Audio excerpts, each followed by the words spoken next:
What's the music on? What do you think this is, a funeral?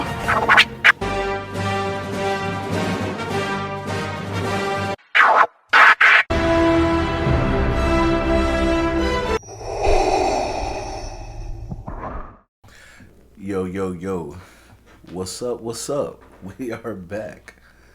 We are back. The last episode podcast has returned, and we've returned doing more video format this time.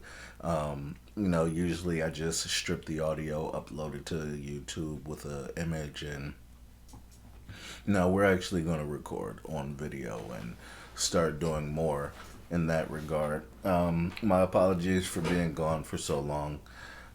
Just to keep it real with you guys, my father was diagnosed with cancer, and it's just something I had to wrap my head around. Started in his colon, moved to his liver, which if anybody who's familiar with cancer knows that when it gets to your liver, it's not good. Uh, 30% chance and all that, but we're optimistic, we're fighting, and but life has to keep moving. So I want to get back to doing what I enjoy doing, which is these podcasts and communicating with you guys, talking about what I love, which is Marvel. And there's going to be some Star Wars stuff too as well, like there was before. We're talking a little about the Bad Batch and all that, but this episode we're going to focus on Marvel. We're going to talk about Shang Chi and who is Shang Chi, right? And am I excited for this movie? The Eternals. Loki. I never got to finish talking about Loki before I fell off. And now they have the animated show, the What If show. So we're going to touch on all of those things. Before I jump into those things, I want to just briefly say about Black Widow. I did enjoy it. I watched it twice in the theater. I thought it was good storytelling, and it gave us a lot in terms of why she is the way she is.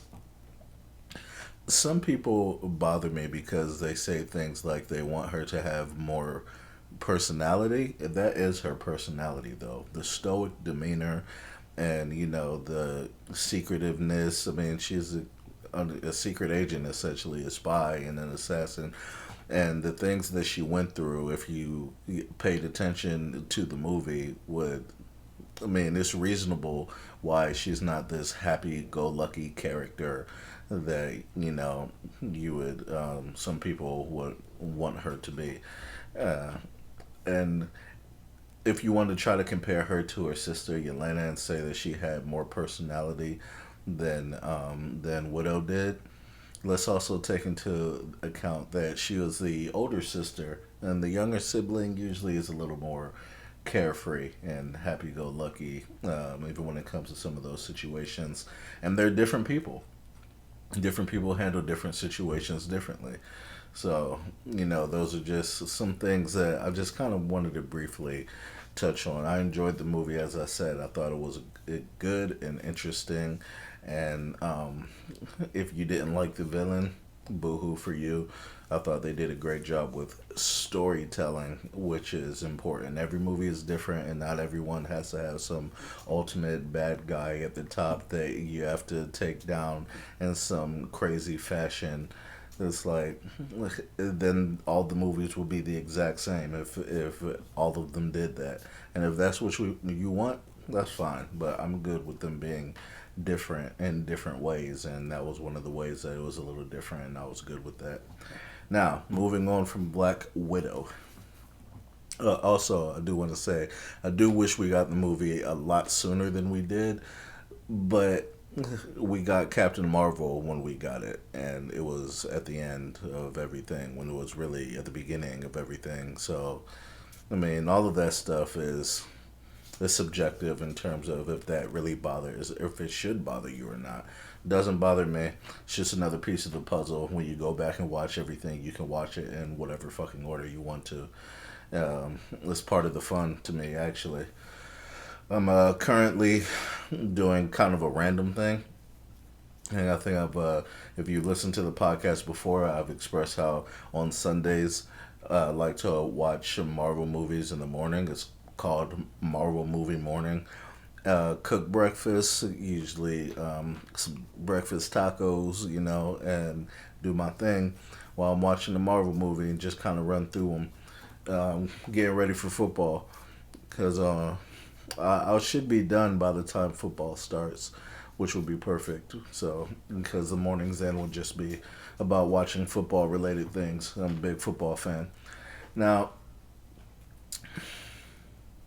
Shang-Chi. When I first heard about Shang-Chi coming out, I had no idea who Shang-Chi was. Still kind of learning about him, reading up on him. I didn't read the comics growing up. Nobody ever put a comic book in my hand and said, "Here, young man, you're going to love this. You're going to enjoy this. Watch, read, observe." I just kind of figured out some of the things along the way as you're growing up and you see little cartoons or whatever that they start coming out with. Spider Man, the Next Man, and all that. Loved, love, love, love. And they still need to do more with X Men, by the way. There's so much potential there. And they need to go ahead and dive into that. So much that you can do. So many characters. I want Gambit, damn it. Give me Gambit. But Shang-Chi. I'm getting off topic, and sometimes I can lose my focus. But he's an interesting character in the regard that I see that he was born to be an assassin, a deadly assassin. He was supposed to be a part of his father's business, and all that. But he kind of relented against that, kind of revolted and went the other way and wanted to take his father down in a sense. Now, if you don't know who a character is, does that automatically mean that they're not interesting? No, no, you just have to be open minded, right? Because it just depends on what they do with the movie, with the character.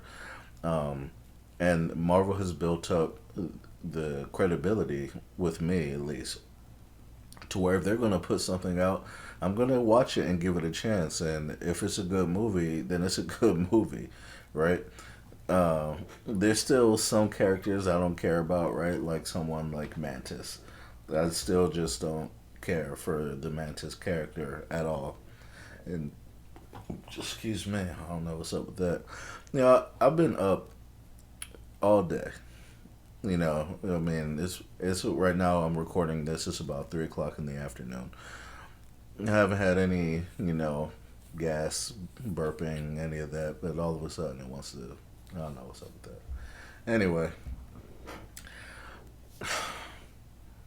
you have to have an open mind when it comes to creativity, right?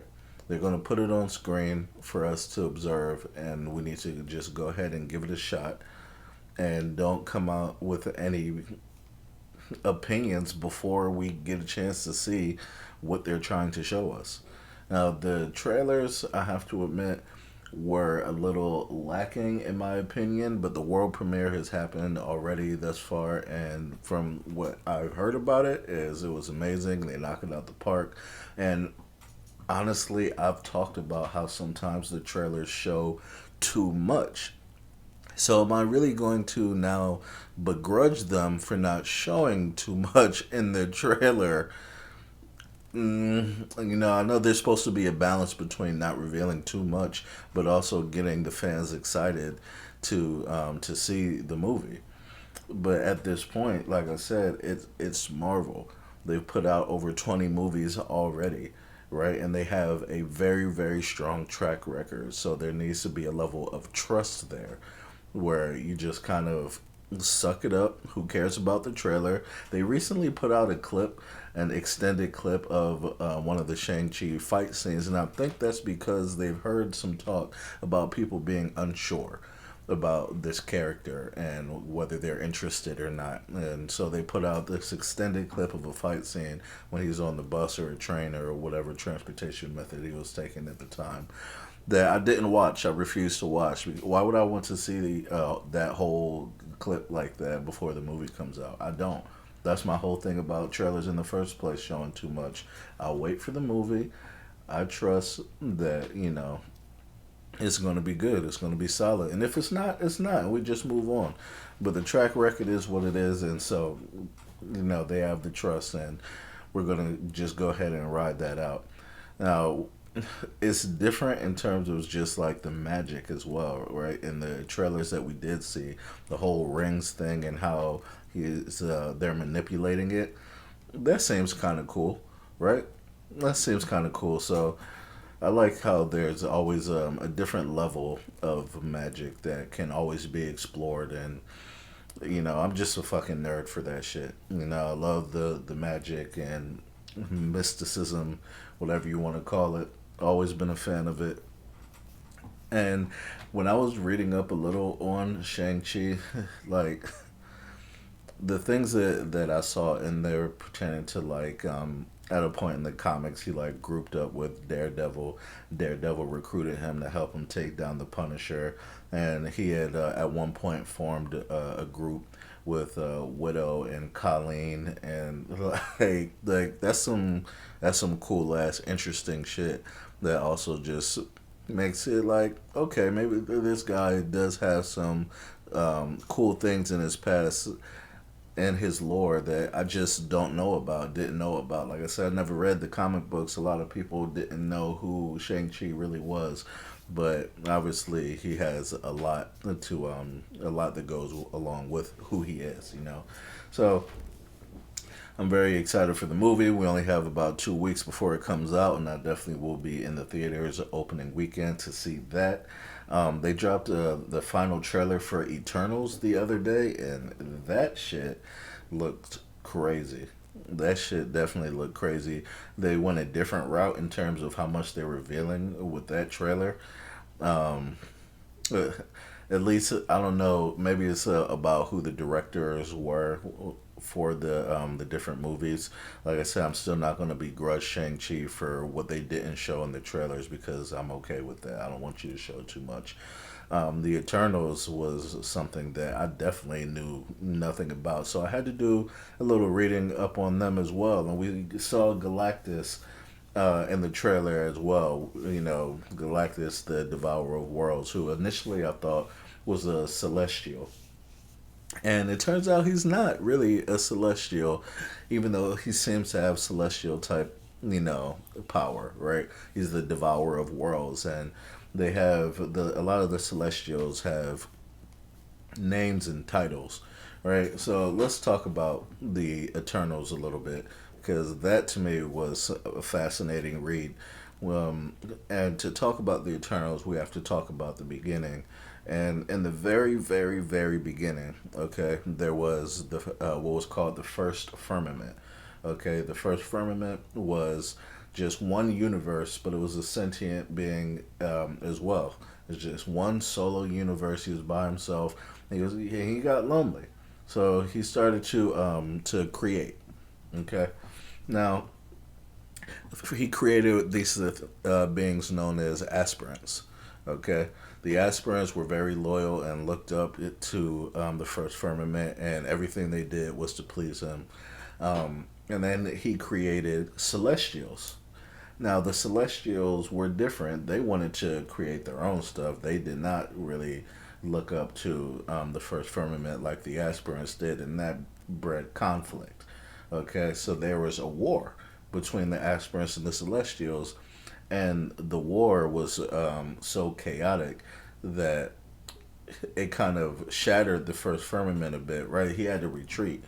Um, because of this battle, a whole bunch more universes were created, and from that, Earth, right? Earth was one of them.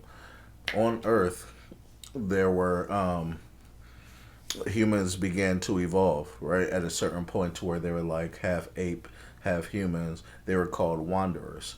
The Celestials were very intrigued by the versatility of the human DNA to be able to, excuse me, to evolve like that. So one of the Celestials Gamemnon the Gatherer, he went to Earth and gathered some of these wanderers and took them to Xeron the Tester. Uh, Xeron then performed some experiments and created deviants. Okay, now the deviants have very unstable DNA, and they're reckless, they're emotionless, they're they have no empathy whatsoever, and they're just terrorizing shit essentially. Um, Nazar the Calculator, another celestial, decided he also wanted to create, so he gathered some wanderers and he created the Eternals, and their job essentially was to protect Earth and the humans and things of that nature. And this is all the way at the beginning, it's a million years ago or whatever. Uh, so there was conflict there between the Deviants and the Eternals. Now, the interesting thing is that the Deviants created the Atlanteans, but the Atlanteans didn't really bow down to the Deviants like they wanted them to, so there was beef there as well.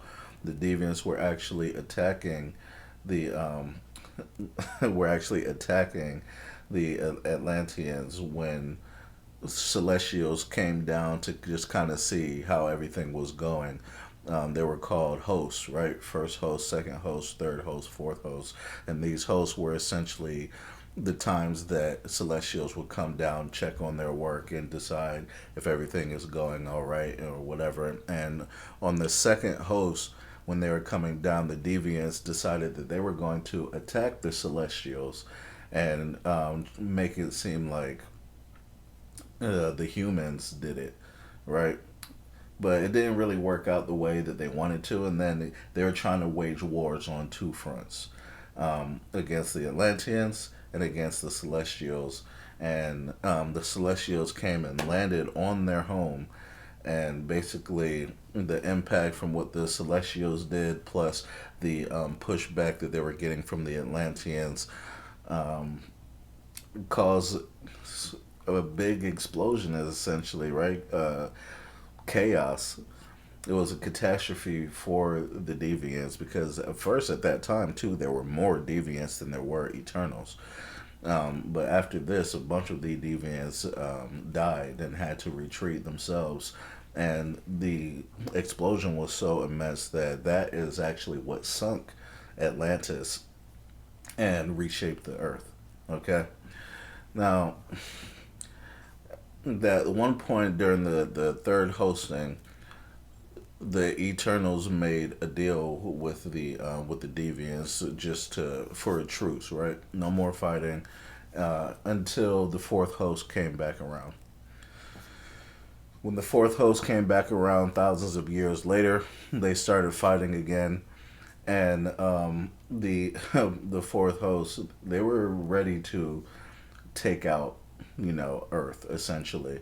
But some of the deviants and Zeus and some of the other gods were able to come together and make a deal with the Celestials, because there was a time where they tried to fight them, but that didn't work out. With the Celestials smacked them down easily, but they were able to make a deal to where they were given basically different variations of different types of beings, right, that they gave to the Celestials pretty much as like as a gift and as a request to leave Earth alone, right?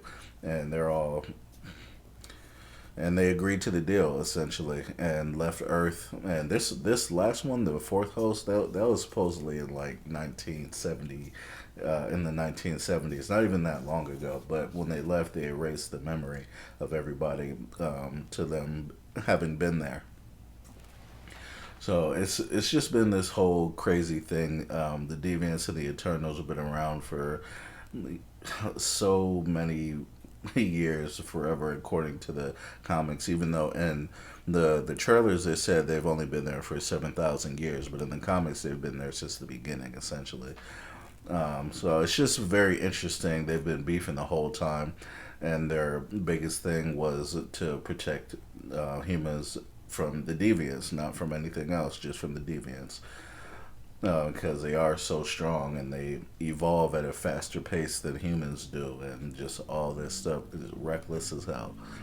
It's reckless as hell. Now you can go to. I'm sure there may be some things that I didn't get quite right as I was reading up on it, or as I'm telling it back to you after reading up on it. I know there's somebody out there who probably is like, no, you forgot this or you forgot that. I don't want to tell everything in case you want to go read some of the stuff yourself. Go back and read some of the comic books, which I'm thinking about doing, getting a subscription to one of those Marvel sites that has all the comic books and going back and checking it out because all of that shit is fascinating. Fascinating. Um, so yeah, man, the Eternals are. I'm excited about the movie. It looks interesting. The powers look dope. You know, you can never go wrong with some eye lasers either, right? So I'm excited about all of that. I believe they said like November 3rd or something, somewhere along those lines. Just a few more months. We got Shang Chi to hold us down. The Hawkeye series is supposed to come out soon in the next couple of months, I believe, on Disney Plus. And right now we got What If. So before we get into What If, Loki. Loki was so good. Loki was so good. And did Loki live up to the expectations? Because there are a lot of people who are excited about Loki as soon as they announced it. Before WandaVision came out, they were talking about they can't wait for Loki. I was one of those people. He's just a great and awesome character. And I would have to say yes. Yes, it lived up to expectations. But at the same time, was it the best Disney Plus show? I recently went back and ran through all of the three of the shows in one sitting. Right, just took one day, watched all of WandaVision. Took another day, watched all of Falcon and the Winter Soldier. Took one day, watched all of Loki. That was a lot of watching, okay? But I love this stuff, okay? And it was nothing. It was nothing. I enjoyed it. Um, and I gotta say, WandaVision is at the top of my list, okay? It's at the top. The way it was done, the characters, the intrigue, how different it was with the sitcom stuff, and it was all funny and so, but you're curious at the same time and what's happening, and then how it comes around to this whole full Marvel spectacle and the reveal of Agatha Harkness, and it was amazing, very well done. Loki, I thought, was amazing too, and all of the shows were great. So for me, it was WandaVision, Loki, and then Falcon and the Winter Soldier. Now, when I first finished Loki, I was thinking, oh, this may have been first, and then you have that recency bias. Like, okay, Loki might have been first, and then Falcon and the Winter Soldier, and then WandaVision. It was so far from my mind at that point, but after going back and rewatching them all close together, it was like, no, okay. It was WandaVision. WandaVision first, then Loki, then Falcon and the Winter Soldier. And Falcon and the Winter Soldier was amazing. I mean, the fact that I had it second initially, I mean, lets you know as well how I was feeling about it. It was very good, very well done. A lot of emotion that it made me feel watching it as a black man, and the things that Sam was dealing with when it comes to trying to support his family and his sister, but then the expectations of being a Captain America as a black man and what that entails, with the feelings that one could have about some of the way that the country has treated us over the years. Even if you try to say to get over it now, it's still so fresh, right? We're talking about what, 50 years ago, 40 years ago. There's still, I mean, there's still pretty much modern day lynchings. What is the prison system even, right? There's a lot that's still going on to this day that makes America sometimes not live up to the ideals that you will want it to live up to, um, as a black man, especially as a person of color. Uh, all of that has to be taken into account. But Loki, The characters were great. I loved Agent Mobius. Sylvie was amazing. He who remains was great. How cavalier he was with everything, right? He's laughing, he's joking about everything, but while he's explaining to them how he kind of runs time, right? Right? It's terrifying in a sense, right? That you can be so jovial about something so important, so strong. It's I like that they did it that way, especially when you consider what he's telling you and that there are much worse than him that you can expect to see. So I expect that when we encounter those other variations of him, those other variants, they're going to be quite different in their demeanor. And it's going to be even more terrifying, even. So it's part of a whole setup, I believe, right? It's intentional in that regard to depict the different attitudes and emotions and the way that all of these different ones are different variations are going to act. Um,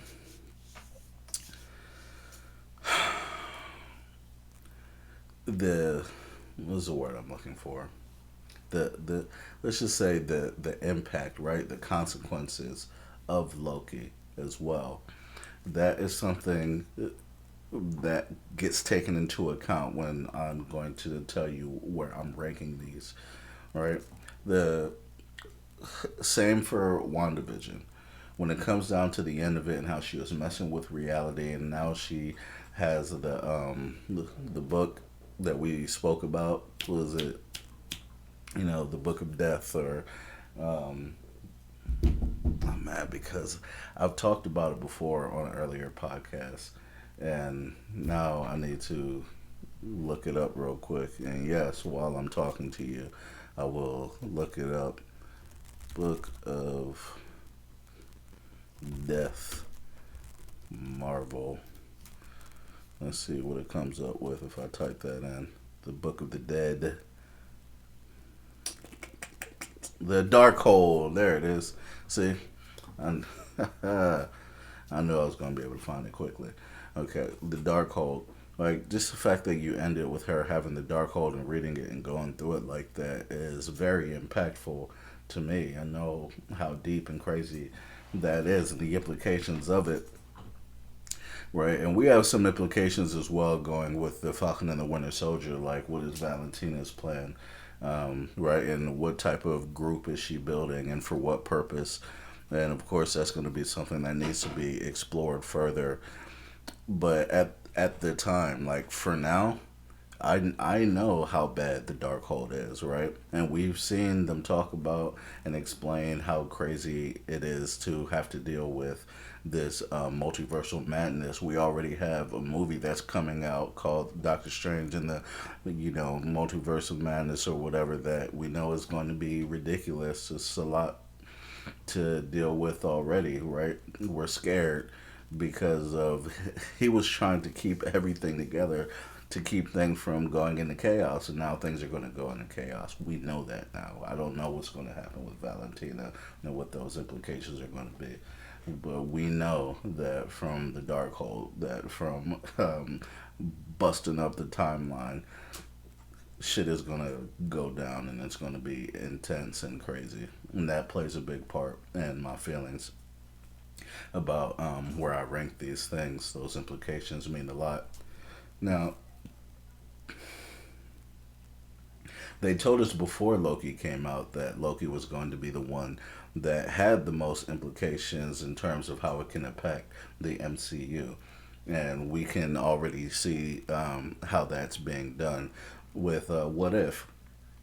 They said What If is canon. Should What If be canon? And I say, of course it should. Why not? Um, the fact that you can be animated with it gives you the ability to explore a lot of different avenues and just show us how things might go and operate on these other timelines. And to me, that's cool as hell. That's cool as hell. I don't know why it wouldn't be canon. um, because you told us that there's different timelines where everything is different. So now you come out with a show where things are different. Why wouldn't that be canon, right? It all makes sense. It all goes in the flow, and it just speaks to the storytelling and the ability of Marvel to weave all of this stuff together, and which I think is just amazing. I think it's amazing and extremely impressive. Um, the first couple of episodes, we got two episodes of What If so far. The one with Peggy Carter being Captain Carter, and then we have the one with T'Challa, rest in peace, as Star Lord. Which one was better?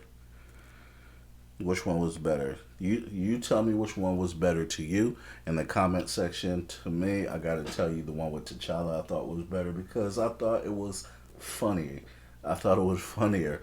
Seeing Thanos as the good guy and T'Challa was able to talk him out of his quest of snapping half of everyone out of existence, and the way he just kind of talks about it and they laugh about it, and I thought the whole thing was just great. How Korath the pursuer was when he met um, you know, Star Lord T'Challa. He's like this big ass fan. He knows exactly who he is, and he wants to be on his team. Like the whole thing was hilarious, considering especially how Korath was in Guardians of the Galaxy. There's no happiness at all. He was a very intense character, a very intense guy, as was Thanos. So I thought that was really cool and funny and interesting, and I was cracking up watching the episode. Though I thought it was kind of trash how Thanos was getting worked by the the characters who were supposed to be his goons, right? His his soldiers essentially in the original universe. Like I understand, right? We talk about it's a different timeline, a different multiversal place, but he's still Thanos, right? Like, come on, man. I can't. You can't be up here getting worked. You can't be up here getting worked. But it's very interesting. I love it all. I think it's fun, and I can't wait to see what the next episode is going to be like. For me, if I had to say if there's something I want to see different and for like a what if, I would be interested to going back to Widow. I'd be interested to see what would happen, what would have happened if her family actually was like a loving family that stayed together as she grew in the assassins business, and like they just kind of stuck together throughout life. Like think about if in Age of Ultron they go to Widow's family instead of Clint's family, and how the conversations between the Guardian and Cap might be hilarious, or the Guardian might challenge him to a little fight to see who's really the super soldier, or you know, like that shit would be interesting. Does Widow still try so hard in Endgame to sacrifice herself if and is her demeanor the same if she had grown up that way, and does Yelena join the Avengers at a young age or some? There's a lot of interesting things there that would be cool to see in an episode. So, but I'm curious to know as well what you would like to see in the What If series. If there's any ideas that you have, I would be very curious to know what those are. Let me know what you think in terms of the ranking of the Disney Plus shows. And that's going to be it for today's episode. So I appreciate anybody who came back to chop it up with me. I will keep going with the podcast. I'm sorry that I was gone for a little while, but I have returned. Don't forget to subscribe and hit the like button if you enjoyed the video today. And I will continue to try to get better and improve the videos so you guys can have as much fun watching as I have fun making them. Okay? So, with that said, you know how we do. Sun's getting real low. And we're out.